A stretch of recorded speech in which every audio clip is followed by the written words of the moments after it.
Hey guys, it's Sasha, and today we're going to be looking at Booking Holdings, the company behind Booking.com, Kayak, Agoda, Priceline, and a whole load of other brands. I am going to be analyzing the stock, telling you a few interesting bits of insight, my personal opinion, and sharing my DCF model to show what my target price for Booking Holdings is. Is it a good buy? Well, let's see. Now, before 2020, Booking.com was absolutely killing it. They were growing massively, destroying the competition. The company was growing so fast that they earned $15 billion in revenue in 2019, which was over 3 times the same company's revenue in 2011. And their net income was 32% of revenue, which is an incredible figure even in this industry. And there were very good reasons why Booking was doing so well. They made a number of really smart commercial decisions which let them pull away from their competition. Most of Booking's business is in letting people book hotels, other kinds of travel stuff, and they have put the customer first, which made them very quickly the hotel booking engine of choice for many customers. Booking let customers cancel their bookings with no penalties and made bookings with no down payments, both things that everybody else was not doing. In fact, everybody else was doing the exact opposite. This has led to sticky customers who kept coming back to the platform, which let Booking grow at 17% per year, all the way from 2011 to 2019 on average. And they made some other decisions as well. They are considerably different to other people in terms of marketing. They are the platform of choice for all the online content creators to work with in the travel industry. So there's a lot of things that are really good about them that I think put them in a really good position to continue growing when things go back to normal. But the travel industry did get decimated, did get hit very hard as the pandemic arrived, and the numbers for Booking completely plummeted in 2020. We've seen a bit of a rebound in 2021 so far, but the travel industry is still down massively around the world. Now, Booking's share price tanked in March when the world went into lockdown, when everything first began hitting, and it bottomed out at around $1,100. But a quick rebound followed, and the share price hit an all-time high a few days ago and is now trading at about $2,400 as I'm recording this video. The big question is Booking a good recovery stock to buy, or is the bounce back on the share price way too optimistic? Well, let's look at the numbers. But before we do, a quick shout out to anyone interested in buying US stocks. I use an investing platform called Stake, which in my opinion is the best investing app for people investing in US stocks in the UK, Australia, and New Zealand.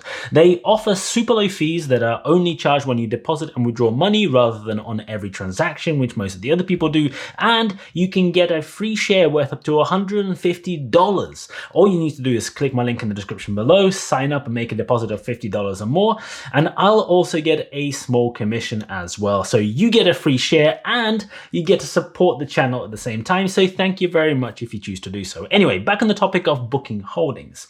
Obvious things being obvious, it is really hard to judge when the travel industry is going to bounce back, given we still haven't come out of this global pandemic. And when the world does begin properly opening up, what will the demand for travel look like? How long will it take for everything to go back to normal?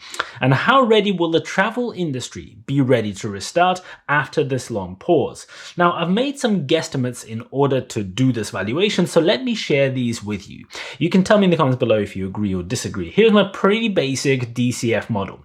I have it going out to 2027, so I've made it 6 years rather than the usual 5 because we're now in Q4 and I wanted to have at least 5 full years plus the remainder in the model for those watching in a few months' time. That's why it's like that. So let's look at the projections first. I am taking a pretty conservative approach here. In 2019, Booking made over $15 billion in revenue, and their average rate of growth at that point was spectacular, as I mentioned earlier. That all collapsed in 2020 when their revenue was under $7 billion. That's 55% down on the year before.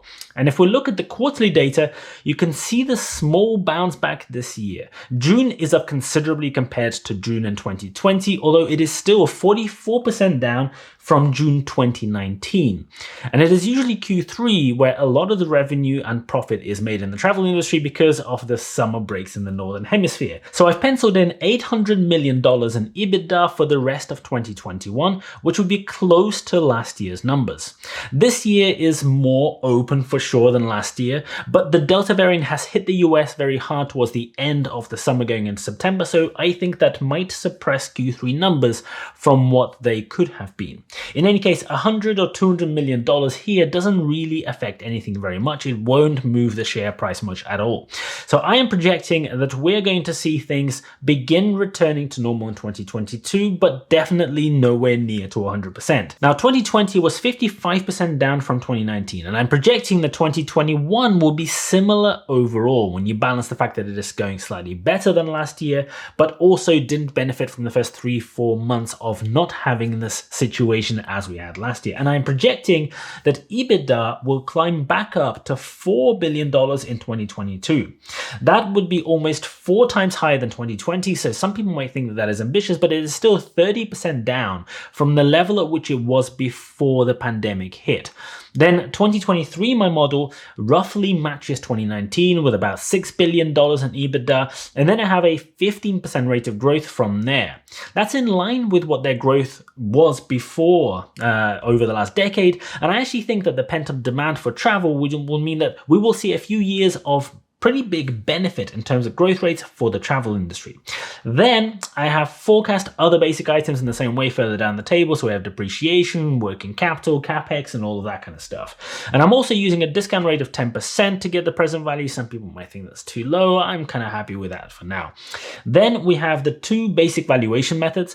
The perpetual growth model is somewhat straightforward. First, what it does is it takes the unlevered cash flow in 2027 and works out what the terminal value of that is. So essentially what all the future years beyond that are by using a 4% rate of perpetual growth. So to do that, I take that $7.4 billion, which is the last available number in 2027. I add 1 year's worth of growth at 4%, and I then divide by the difference between the discount rate and the growth rate. So 10% minus 4% gives me 6%.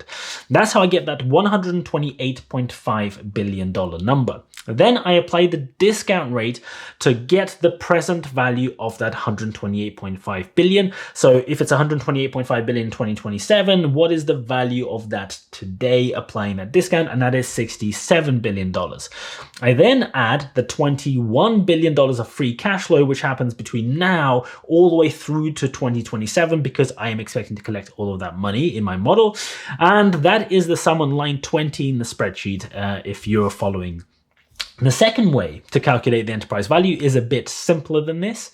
You decide on your EBITDA value multiplier, and I've put down 15 over here, which is pretty standard for this sort of company in this sort of situation, I would say. And then I take the last EBITDA number in my table for 2027, and I just multiply it by that number to get a different version of the terminal value. And then I do the exact same thing. I apply the discount rate, which basically leaves half of that number as the present value, and I add the same free cash flow sum onto it in the same way as well. The only thing left is to subtract the net debt position from both of those numbers. So that's the summary of some, not all of the assets, take away the debts that the company has, and then I am left with a number which I go and divide by the number of shares, which for Booking is 41 million. And so doing all of that maths, I get a target share price of $2,000 to $2,400 for the stock. Given the uncertainty over cash flow and the bounce back and the relative stability of the travel industry in the long run, if I exclude the last couple of years, I'd probably go nearer to the second number rather than the first. So if I was doing this, I would set my target price at somewhere in the $2,300 to $2,400 range. And that just happens to be bang on where the share price is as I am recording this video. So this quick analysis says that the stock is currently not really overvalued, not really undervalued. It is pretty much bang on what I would choose to pay for it.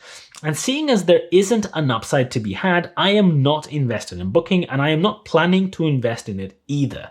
A few things could make this stock interesting. If the world bounces back far quicker than I expect, and if they have a few years of growing at more like 20 to 25% thereafter, or even more, this could be really interesting.